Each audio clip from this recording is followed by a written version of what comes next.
Começando o informe Sindipol, José Mário, fala pra gente como é que foi essa GE em Brasília no início deste mês de março.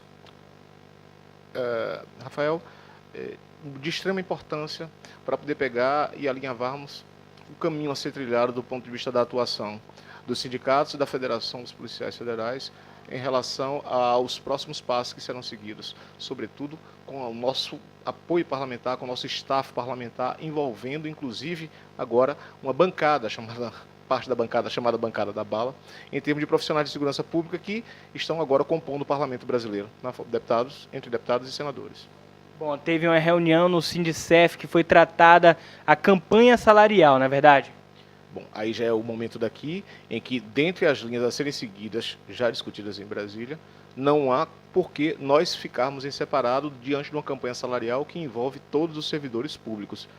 Nessa direção, afinado com as outras entidades, nós estamos nos reunindo, fizemos a terceira reunião agora, em que vamos continuar na direção da recomposição. Não se trata nem de aumento de salário, é de recomposição por conta das perdas inflacionárias desde quando começamos a campanha salarial a partir de 2010 com o governo da presidente Dilma Rousseff. Outra questão que aconteceu neste mês, Mário, foi a questão da manobra sorrateira aí, 2 projetos de lei que iriam ser votados sem ter antes uma discussão. Eu queria que você falasse um pouquinho também sobre essa questão nesse informe Sindipol. Olha, é com extremo pesar que eu trato dessa questão, porque essa forma assustadoramente vergonhosa com que colocaram de sopetão, de chofre, para poder pegar a Câmara dos Deputados, pautar 2 projetos de lei, a saber, o projeto de lei o 1952 de 2007 e o projeto de lei 6493 de 2009, sem ter o mínimo de consenso dentro das categorias do Departamento de Polícia Federal e também no que diz respeito ao projeto 1952-07, nós estamos falando do Código de Disciplina, que envolve, inclusive, uma outra instituição, a Polícia Civil do Distrito Federal, que também não tem o menor consenso sobre aquele projeto. De uma forma assodada, de uma forma vergonhosa, de uma forma inescrupulosa, isso foi colocado como uma ameaça para se pautar, para poder pegar e se votar em plenário da Câmara dos Deputados, inclusive solapando, ultrapassando as comissões devidas que ainda deviam passar, os projetos de lei ainda tinham por que passar.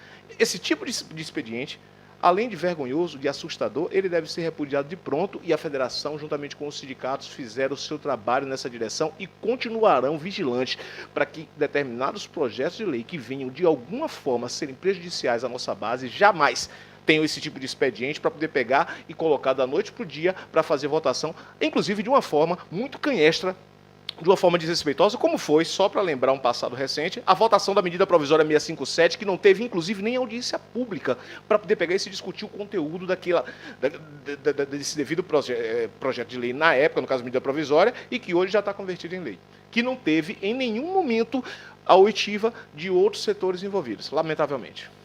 Outra coisa, Zé Mário, que a gente pode destacar aí neste mês de março é a questão dos acidentes. Aconteceu no final deste mês um acidente, eu ouvi dizer que era 2 dias para você viajar e 1 dia para voltar. Como é que você faz essa mágica de você ter 2 dias para viajar e apenas 1 dia para voltar? Que mágica é essa? Qual é o coelho que você vai tirar da cartola?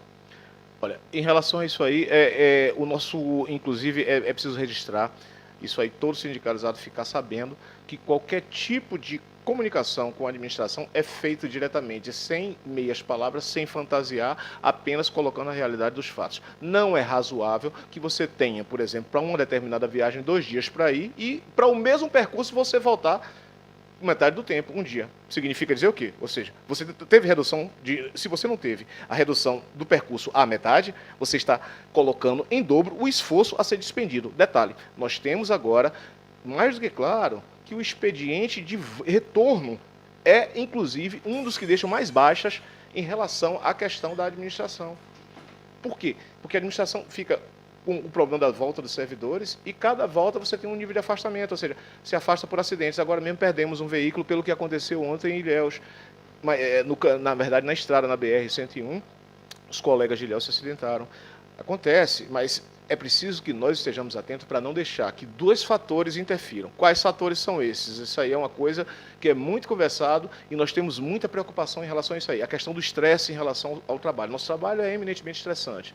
Além dos problemas que nós temos internos, cada um tem a sua história, tem a sua família, mas o trabalho policial em si, ele já é, de pronto, de per si, ele é estressante. Esse é um dado da história e que é preciso ser levado em consideração. O outro, abordando o que se colocou sobre coelho, sobre mágica, sobre cartola, não tem mágica nenhuma. Nós temos que ter o respeito em relação à questão do policial se recobrar, para que ele retorne para sua casa, para o seu seio familiar, da mesma forma como ele saiu, evitando essas questões adversas em relação ao tráfego, usar a estrada movimentada e a pressa de chegar, ou então você diminuir um encurtamento de tempo para retorno e isso comprometer a integridade, a segurança de uma volta que já é, por si só, arriscada.